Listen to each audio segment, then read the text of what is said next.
खुदा के बंदे सुलेमान के लिखे हुए हैं। ये दोनों ज़बूर, सबसे पहले हम ज़बूर 127 पढ़ेंगे, फिर 128, 127 और 128।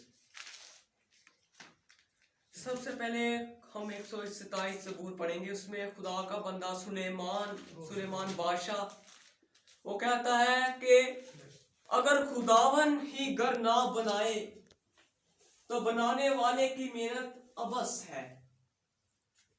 यहाँ घर से मुराद कोई घर मकान नहीं है, कोई हाउस नहीं है, इसका मतलब है फैमिली।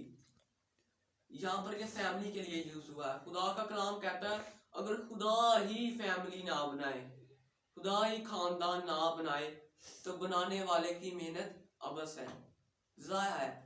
और अगर खुदावन ही शहर की हिफाजत ना करे तो निगहबान का जागना अबस है।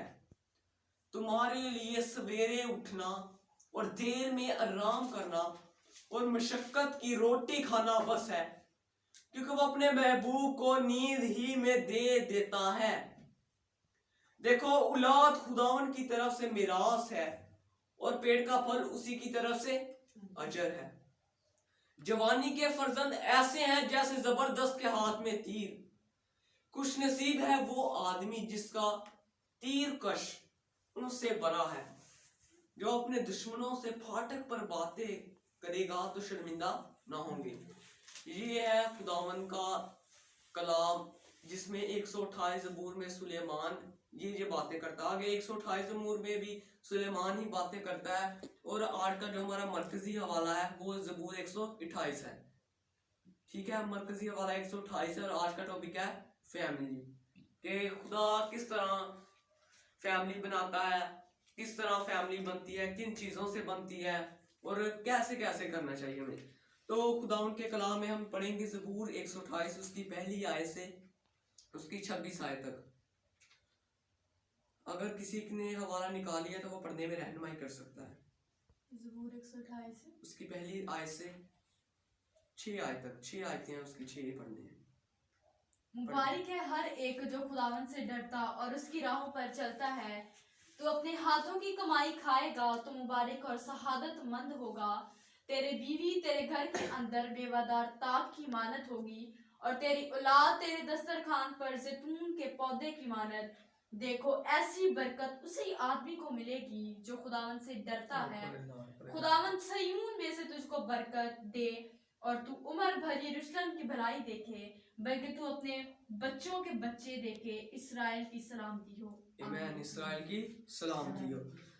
तो यहाँ पर खुदावन का कलाम कहता है कि तेरी बीवी तेरे घर के अंदर मेवादार ताक की मानत होगी। मेवादार ताक, ताक क्या होता है? तो खुदावन का कलाम कह रहा है कि तब तेरी बीवी तेरे घर के अंदर मेवादार ताक की मानत होगी। ताक क्या होती है, क्या चीज है ताक? ताक कहते हैं अंगूर की बेल कह सकते हैं, अंगूर का कोई दरख्त होता है, इसे कह सकते हैं। कि अगर हम देखें ताक का मतलब है अंगूर की बेल। तो खुदावन ने आदम के गोश्त से गोश्त निकाला और उसे हवा दी। और जब आदम ने देखा ओ खुदा ने तो मुझे गिफ्ट दिया, तब वो खुश हो गया। तो खुदावन का कलाम क्या, तेरी बीवी तेरे घर के अंदर मेवादार ताक की मानत होगी। अब हमने देखना ताक होता क्या चीज है, ताक की क्या चीज है। अगर हम देखें खुदा के कलाम से खज़ात उसका 9 बाब उसकी 8 आयत से 13 आयत तक देखें तो हमें एक स्टोरी मिलती है कि एक जमाना था, उसमें कुछ दरख्त चले। उन्होंने कहा, मैंने हवाला इसलिए बता दिया कि अगर वैसे मैं बताऊं ऐसा लगेगा जैसे कि ये कोई स्टोरी बात कर रहा है, लेकिन ये हकीकत में बाइबल के अंदर लिखा हुआ है।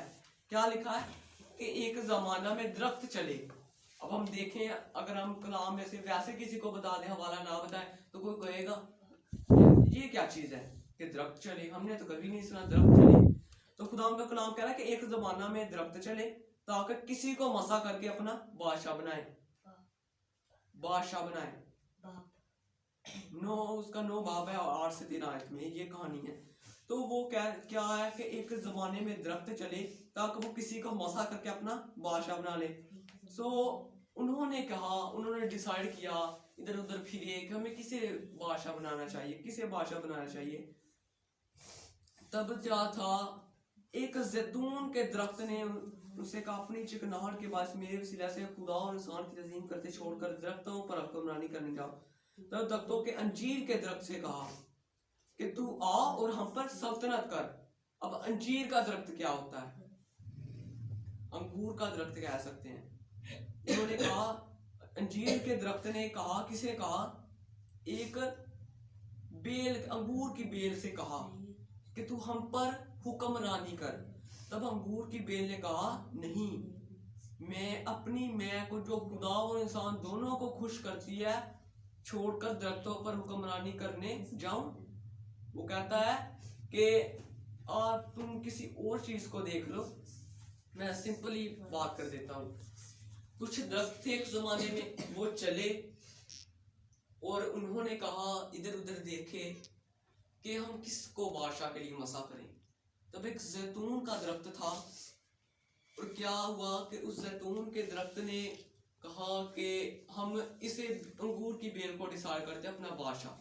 लेकिन अंगूर की बेल ने क्या कहा कि नहीं, मैं खुदा को और इंसान को खुश करती हूँ। इंसान को कैसे खुश करती है? कि अपना रस पिलाकर, अंगूरों का रस जिसे मैं बनती थी, कि मैं खुदा और इंसान दोनों को खुश करती हूँ, तो मैं क्यों कर इन दोनों को छोड़कर तुम्हारी हुक्मरानी करूं? उसने इनकार कर दिया। और इसी तरह लिखा, तेरी बीवी तेरे घर के अंदर मेवादार ताक की मानद होगी, यानी कि इंसान को भी खुश करेगी और खुदा को भी। अगर हम देखें, खुदा को खुश करना आसान है लेकिन इंसान को खुश करना मुश्किल है। कहते हैं ना, इंसान को कभी खुश नहीं हो सकता, उसके लिए जितना मर्जी करते हैं, लेकिन फिर भी हम, ये नामुमकिन तो नहीं है ना। यहाँ पर इंसान वो है, उसे खुश करना है, यानी कि घर वालों को खुदा को खुश करना आसान है, लेकिन इंसान को मुश्किल है। तो जो शख्स खुश नहीं कर सकता, वो जो शख्स इंसान को खुश नहीं कर सकता, मेरे नजदीक क्या वो खुदा को खुश कर सकता है? नहीं कर सकता। लेकिन फिर भी हम कोशिश करते हैं तो फिर वो खुश हो जाता है। यहाँ खुश करना किसे करना है? किसी पड़ोसियों को नहीं करना, किसी और को नहीं करना, अपने घर वालों को खुश करना। लिखा है कि तेरी बीवी तेरे घर के अंदर मेवादार ताक की मानद होगी, यानी कि अपने घर वालों को खुश करने वाली होगी और खुदा को खुश करने वाली होगी। तो इधर थी बीवी की। आगे लिखा है, और तेरी औलाद तेरे दस्तरखान पर जैतून के पौधों की मानद। अगर हम देखें, कहना आसान है, तेरी औलाद तेरे दस्तरखान पर, दस्तरखान कहते हैं जिस टेबल पर हम खाते हैं उसे दस्तरखान कह सकते हैं, तो पर जैतून के पौधों की मानद। अब हम देखें, जैतून के पौधे, वो कोई फिजिकल तौर पर बात नहीं करता। यहाँ पर उसका खुदा का बंदा सुलेमान वो जैतून क्यों इस्तेमाल कर रहा है? क्योंकि जैतून, खुदावन ने एक दफा अपने लोगों को कहा कि तूने हदिये लेकर आने हैं। सब लोगों ने हदिये लेकर आने हैं, और कोई भी शख्स खाली हाथ नहीं आए। अगर हम देखें, खुदा हमसे कह दे कि भाई तूने हदिये लेकर आने, तो खाली हाथ नहीं आना, और मेरे पास कुछ ना हो, तब मैं क्या करूंगा? तो इसी तरह वहां पर कुछ लोग थे जो गरीब थे। तब जब उन्होंने खुदा से कहा कि खुदा, हम तो ऐसा नहीं कर सकते, तो खुदा ने कहा कि चलो खैर है। उस दौर में जो जैतून है ना, जैतून, उसके बहुत ज्यादा पौधे पाए जाते थे, जैतून के दरख्त बहुत ज्यादा पाए जाते थे। तो खुदा ने कहा, अच्छा कुछ नहीं होता, तू मेरे लिए मेरे हैकल में जैतून के पत्ते, जैतून बटोर कर मेरे लिए ले आना। अगर हम देखें, जैतून का क्या काम है? फिर वो जैतून लेकर आते, और खुदा ने काहिनों को कहा था कि तूने जैतून को कूटना है और उसका तेल निकालना है। तब जब जैतून का तेल निकालना है, तब अगर हम देखें, जैतून का तेल क्या करता है?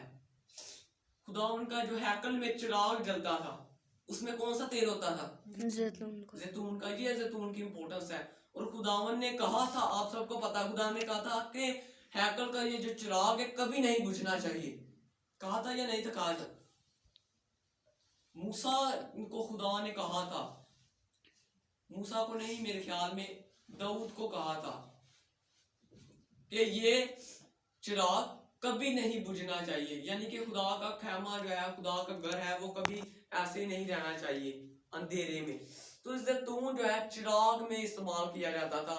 और जब खुदावन ने कायनों को ये भी कहा था कि जो नजर की हुई रोटियां लेकर आएंगे लोग, तूने उसे जैतून से चौपड़ कर, यानी कि उसे जैतून का तेल उस पर डालकर फिर खाना है।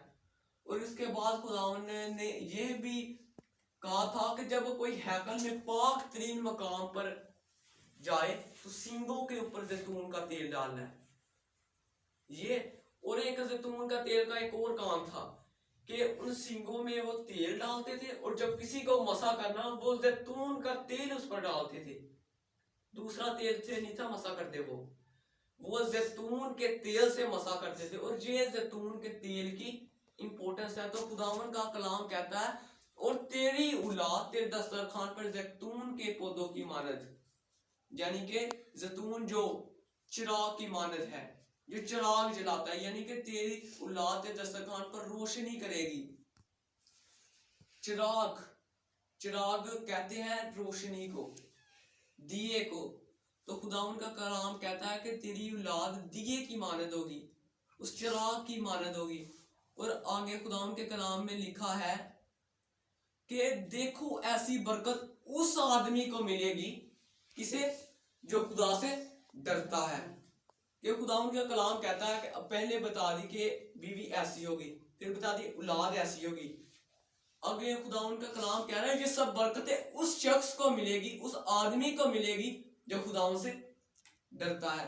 और आगे डरने का यहाँ हमें हम सबको पता है कि खुदावन कौन सा भयानक है या खौफनाक है, हम खुदा से डरें। और ये डर है खुदावन के डरोवना नहीं है कि हम खुदा से डरें, बल्कि डरने से मुराद ये है कि हम उसके कामात पर अमल करें, उसने जो हमें बताई है राह उस पर अमल करें। ये है खुदा का डर। और हमें पता भी है कि खुदा का डर दनाई का शुरू है। तो खुदा का डर ये है कि हम उसके कामात पर अमल करें। अगर हम देखें तो खुदा के, अगर खुदा इतना ही खौफनाक हो तो खुदा तो बोले तो हम वैसे ही मर जाए शायद। क्योंकि जब खुदावन ने मूसा की कहानी में देखे, तो जब खुदावन लोगों ने कहा कि खुदा तो मूसा से बात करता है, मूसा तो झूठ बोलता है, खुदा तो इससे बात नहीं करता, अगर यही बात है तो हमसे भी बात करा।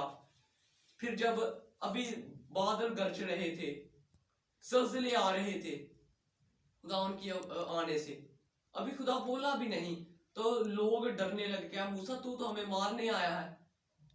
इसी तरह है ना कि खुदावन ने कहा क्या मूसा, लोगों ने कहा क्या मूसा तू तो हमें मारने आया है। तब लोगों ने कहा कि नहीं, हमने नहीं खुदा से बात करनी, तू अकेला ही बात कर और हमें बता दे कि खुदा ने क्या कहा है। और खुदावन का यही है कि खुदावन से वो डरता है जो उसके कामात पर अमल करता है। तो खुदावन ने सबसे पहले खुदावन ने बीवी के बारे में कहा, बीवी कैसी मिलेगी कि जो खुदा को और इंसान को खुश करने वाले होगी, यानी अपने घराने को खुश करने वाले होगी। और औलाद चिराग की मानद होगी। और मर्द को कैसा होना चाहिए कि खुदा से डरने वाला, खुदा के कामात पर अमल करने। अगर हम देखें अपनी जिंदगी में तो ये तीनों चीजें हर एक पर अप्लाई होती हैं, हर एक पर ये तीनों चीजें लागू होती हैं। ताकि अगर हम देखें तो एक हमारी जिंदगी में लाइफ साइकिल है। हम सब पढ़ने लिखने वाले बच्चे हैं, हमें पता है कि क्या अगर हम उसे किसी मुर्गी की देख लें तो फिर क्या होता है, पहले एक अंडे से चूजा निकलता है, वो चूजा बड़ा होता है, फिर और ज्यादा बड़ा होता है, फिर वो मुर्गी बन गई, फिर अंडे दिए, और फिर उस अंडे से चूजे निकल गए, फिर इसी तरह एक लाइफ साइकिल बन जाता है। इसे अगर हम अपनी बॉडी को देखें तो हमारा दिल ये ब्लड का काम कर रहा है, और हमारे जो गुर्दे हैं वो पानी को साफ कर रहे हैं और दूसरे नमकियात को साफ कर रहे हैं। और इसके अलावा हमारा दिमाग हमारी पूरी बॉडी को कंट्रोल करता है। अगर इन सारी चीजों में से एक भी चीज इधर उधर हो जाए तो सारा हमारा सिस्टम खराब हो जाता है। इसी तरह हमारी जिंदगी है। अगर हम कहें कि हमारी औलाद अच्छी होनी चाहिए तो इसके लिए बीवी को भी अच्छा होना जरूरी है और मर्द को भी। अगर हम देखें तो खुदावन का कलाम हमें कह रहा है कि ये बरकतें उस वक्त मिलेगी जब वो खुदा से डरेगा।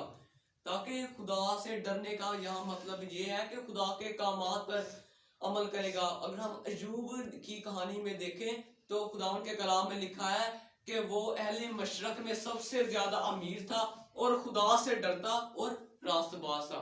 ڈرنے سے مراد یہ نہیں کہ خدا اتنا خوفناک ہے, نہیں, میں خدا سے ڈرتا ہوں, وہ مجھے ایسے ہلاک کر دے گا اگر میں نے خدا کی بات نہ مانی. اگر ہم دیکھیں کہ اگر ہم کسی کام پر جائیں تو ہمیں اس شخص کی جس کا ہم کام کریں اس کی باتیں ماننے پڑتی, بھئی یہ ہمیں کام سے نکال دے گا, ہمیں اس کی باتیں ماننی پڑتی ہیں. اگر ہم دیکھیں ہم پڑھنے جائیں ہمیں ٹیچر کی باتیں ماننی پڑتی ہیں کہ تو نے کام کر کے چرچ کام کر کے, اگر نہیں مانیں گے تو ڈنڈے پڑیں گے.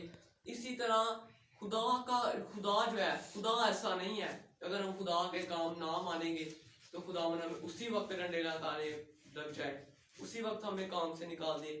خداوند نے ہم سے اتنی محبت کی ہے, اس نے اپنا اکلوتا بیٹا, اکلوتے کا مطلب ہوتا ہے ایک ہی ایک بیٹا تھا, اور وہ بھی اس نے ہمیں دے دیا.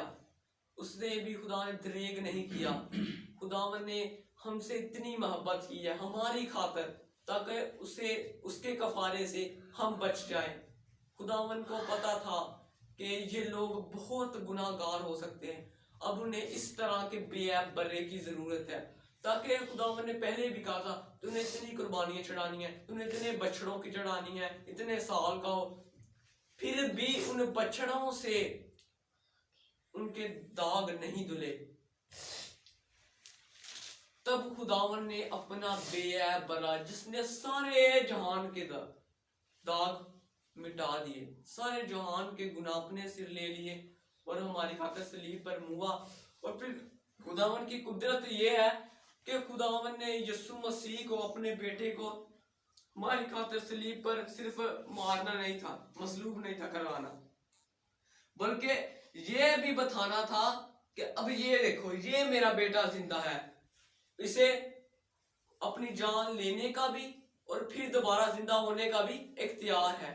کیونکہ خدا جو تھا, خدا ان کے کلام میں لکھا ہے ابتدا میں کلام تھا, ابتدا سے ہی کلام تھا, اور وہ کلام خود ہی خدا تھا.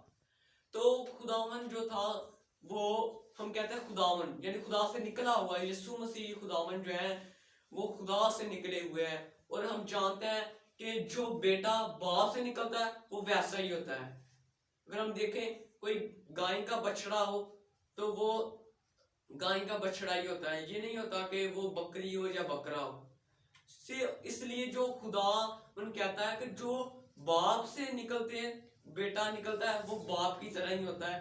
اور خداوند کا کلام کہتا ہے اگر بیوی نیک ہوگی, میوہ طاق کی مانند ہوگی, تو اسے اولاد اچھی ملے گی, اسے شوہر اچھا ملے گا. اگر اولاد اچھی ہو جائے گی تو اسے اچھے والدین ملیں گے. اور اگر مرد خداوند سے اچھا ہو جائے گا, خدا سے ڈرتا ہوگا, راست باز ہوگا, اسے اچھی بیوی اور اولاد مل جائے گی. اور پھر خداوند کے کلام میں لکھا ہے کہ خداوند نے کون کون سی برکتیں دینی ہیں ان سب چیزوں کے بعد. خداوند تجھے برکت دے گا, سیون میں سے تجھے برکت دے گا, اور تیری عمر یروشلم کی, تو عمر بھر یروشلم کی بلائی دیکھے, بلکہ تو اپنے بچوں کے بچے دیکھے, اسرائیل کی سلامتی ہو. خداوند کا کلام کہتا ہے ہمیں 3 برکتیں مل رہی ہیں اس وقت, کہ خدا ہمیں برکت دے رہا ہے اور ہم عمر بھر یروشلم کی بلائی دیکھیں گے. یروشلم کی بلائی یعنی کہ خدا کی قوم کی بلائی, اور پھر اپنے بچوں کے بچے یعنی کہ تیسری پشت, بچوں کے بچے. اور یہاں پر بچوں کے بچے سے مراد یہ ہے کہ بیٹی کے بھی بچوں کے بچے اور بیٹوں کے بھی بچوں کے بچے. تو خداوند ہم سب ہمیں یہ سب برکتیں اس وقت دے گا جب ہم خدا سے ڈریں گے, تاکہ خداوند کا کلام جو ہے, خداوند کا ڈر دنائی کی شروعات ہے.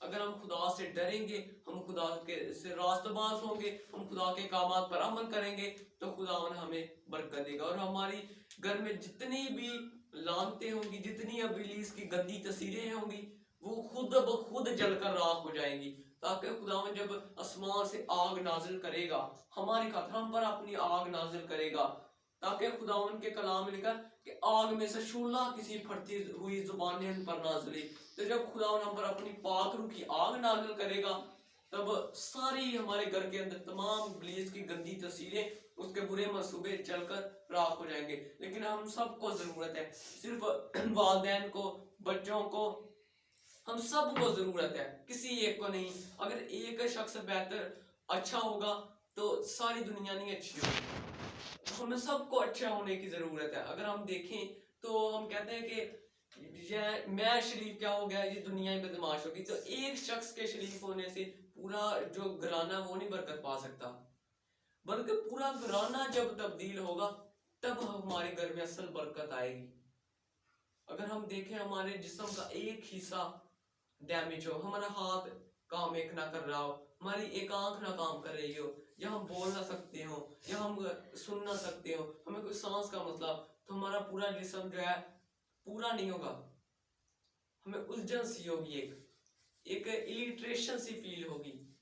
لیکن جب ہمارا جسم کا ہمیں خداوند نے یہ سے تندرستی عطا کی, ہمارے ہاتھ اچھے ہیں, ہمیں کوئی بیماری نہیں ہے, ہماری نظر اچھی ہے, ہم سن سکتے ہیں, ہمیں کوئی سانس کا مسئلہ نہیں ہے, ہمیں کوئی دل کا مسئلہ نہیں ہے, کوئی گردوں کا مسئلہ نہیں ہے, کسی چیز کا ہمیں مسئلہ نہیں ہے, تو ہمارا جسم اچھے طریقے سے ورک کرا, ہم بیٹھ سکتے ہیں, ہم کھڑے ہو سکتے ہیں, ہم جس طرح مرضی چل پھر سکتے ہیں, ہم بھاگ سکتے ہیں, ساری چیزیں کر سکتے ہیں. اسی طرح اگر ہمارا ایک پورا گھرانہ ایک جسم کی مانند ہو جائے, اور پورے جسم کے جو ایک ایک پارٹ یعنی کہ ایک ایک گھرانے کا فرد جو ہے اچھا ہو جائے, خدا سے ڈرنے والا ہو جائے, راست باز ہو جائے, تو پورا گھرانہ اس برکت پائے گا.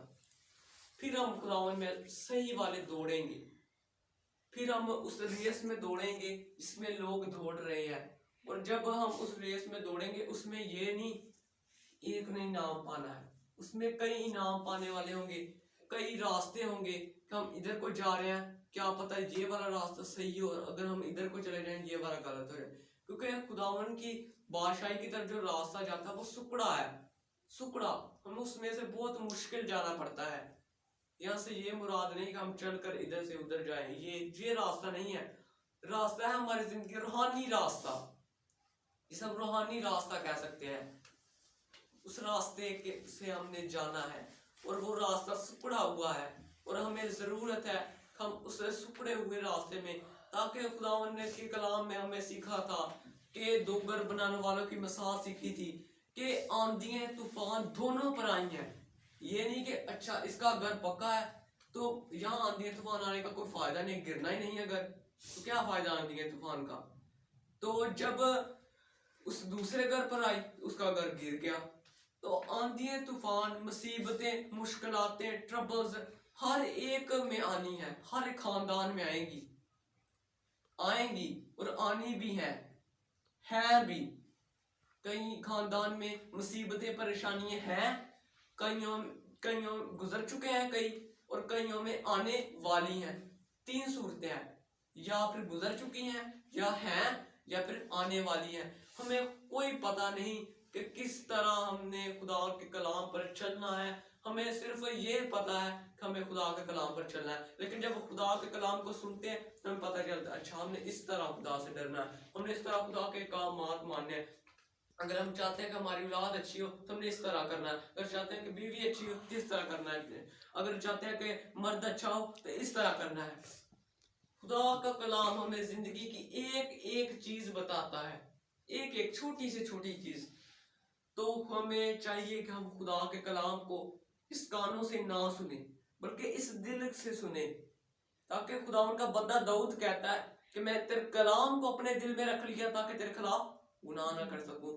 تو ہم نے اپنے کلام کو, اس آج کے کلام کو اپنے دل میں رکھ لینا ہے تاکہ ہم دوبارہ گناہ نہ کریں. ہم سب اپنے سروں کو جھکائیں گے اور خدا سے دعا کریں گے, اے خدا تو ہمیں اس کلام کے وسیلے سے برکت دے. اے خدا, ہم خدا سے دعا مانگے, اے خدا تو آج کے کلام کے وسیلے سے ہمیں برکت دے. پھر کلام نے جو ہمیں سکھایا ہے کہ اگر ہم خدا سے ڈریں گے تو ہمیں اچھی اولاد ملے گی, اس چراغ کی طرح, اس زیتون کے درخت کی مانند جس کے اتنے زیادہ وہ فائد ہیں. ہم سب خدا سے دعا مانگے, اے خدا تو مجھے اچھا بنا, تو میرے خاندان سے تمام بڑی سی گندی تصویروں کو, جو چھوٹی چھوٹی تصویریں کام کر رہی ہیں, وہ تیرے نام سے, تیرے کلام سے جل کر بھسم ہو جائے. एक एक शख्स दुआ करे, सब दुआ करें। कदूस कदूस ज़मीन आसमान के खालिक को मालिक दरबार को पैदा करने वाले खुदा, ओ हेवनली लॉर्ड हेवनली फादर, मैं तेरा शुक्र करता हूँ। ओ यस लॉर्ड तेरा शुक्र हो, तू जो बहरों पर को पैदा करने वाला खुदा है, तू जो इतना मर्सीफुल गॉड है, मैं तेरा शुक्र करता हूँ। यीशु तेरा शुक्र हो, oh God thanks for this word of God. Yeshu तेरा शुक्र हो कि तूने इस कलाम को हमारी जिंदगियों में भेजा ताकि हम इस कलाम के वसीले से बरकत पाए, मैं बरकत पाऊं, मेरा घराना बरकत पाए, मेरी फैमिली बरकत पाए। और यीशु मैं तेरा शुक्र करता हूँ। यीशु आज के कलाम को हम अपने कानों से ना सुने बल्कि अपने दिल से सुने। और यीशु जब हम तेरे कलाम को सुने, उस पर अमल करें, तो हमें अच्छी बीवी मिले, अच्छा मर्द मिले, अच्छी औलाद मिले। यीशु तू हमारे खानदान को और ज्यादा बेहतर कर। यीशु आज भी हम तुझसे दुआ मांगे तो तू हमें माफ कर सकता है। यीशु हम तुझसे दुआ मांगते हैं, हमारे गुनाहों को माफ कर, हमें एक पकीज़ा जिंदगी अता कर। यीशु हमें एक दुआया जिंदगी अता कर। यीशु तेरा शुक्र हो। यीशु दुआ मांगते हैं खानदान के लिए, उन्हें भी पकीज़ा बना दे, वो तेरे घर में आए, तेरे कलाम को सुने, ताकि उनकी औलाद उस जैतून के दरख्त की मानिंद बने, उस चिराग की मानिंद बने, और उनकी बीवियां उस ताक मेवादार की ताक की मानिंद बने, जो खुदा को भी खुश करे और अपने घराने को भी खुश करे। और जिस उनके बच्चे उस चिराग की मानिंद बने और उनके मर्द दामन से डरे, बदी बदकानी से दूर हो। ओ यीशु तू खानदान को बदल, तू जो नामुमकिनात का खुदा है। यीशु मैं तेरा शुक्र करता हूँ, तू जो नामुमकिनात का खुदा है। तूने जो शाऊल को यीशु तब्दील किया, और यीशु तूने जो शाऊल को पौल में तब्दील किया, लॉर्ड मैं तेरा शुक्र करता हूँ। तू नामुमकिनात का खुदा, तू शाऊल को पतरस बना सकता है, तो हमें क्यों पौलुस बना सकता है, तो हमें क्यों नहीं बना सकता। यकीनन हम कोई कत्ल गारत नहीं करते, वो तेरा बंदा शाऊल जो कत्ल गारत करता, तूने उससे तब्दील किया, उनसे पौलुस बना दिया, और फिर वो तेरी खातिर कत्ल होने को तैयार हो गया। ऐसी रुदान यस लॉर्ड तेरा शुक्र। यकीनन आज हमने तेरे कलाम के वसीले से बरकत पाई है, तो तेरा शुक्र करना, शुक्र तेरा शुक्र हो। तेरी सिफारिश तेरी बढ़ियाई। यीशु मेरा ईमान है, इस दुआ के साथ मैंने मांगा है, पा लिया है। अगर कुछ रह गया हो सब राय कर दीजिएगा। ये दुआ देता है बेटे यीशु मसीह के मीठे कादिर मुतलक और जलाली नाम से मांग लेता हूँ, आमीन। हम सब अपने हाथों को आसमान की तरफ उठाएंगे और खुदा की सिखाई हुई दुआ में शरीक होंगे। अरे हमारे बाप तेरे आसमान पर है, तेरा नाम पाक माना जाए, तेरी बादशाही आए, तेरी मर्जी जैसे आसमान में पूरी जमीन पर भी हो। मान लो कि आज हमने जिस तरह हमने अपने कर्जदारों को माफ किया है, तू हमारे कर्ज माफ कर, हमें समाज में ला और के बुराई से बचा, तो बादशाही कुदरत और जलाल हमेशा दे रहेंगे, आमीन। खुदा बाप, खुदा बेटे, खुदा रूह कुद्दस के नाम से, आमीन। और खुदा यीशु मसीह का फजल, रूह कुद्दस की रफ़ाक़त और शराक़त से लेकर तमाम मुक़द्दसीन तक, बैठी हुई जमात तक, अब से अबद तक होती रहे, और इस्राएल की सलामती हो, आमीन।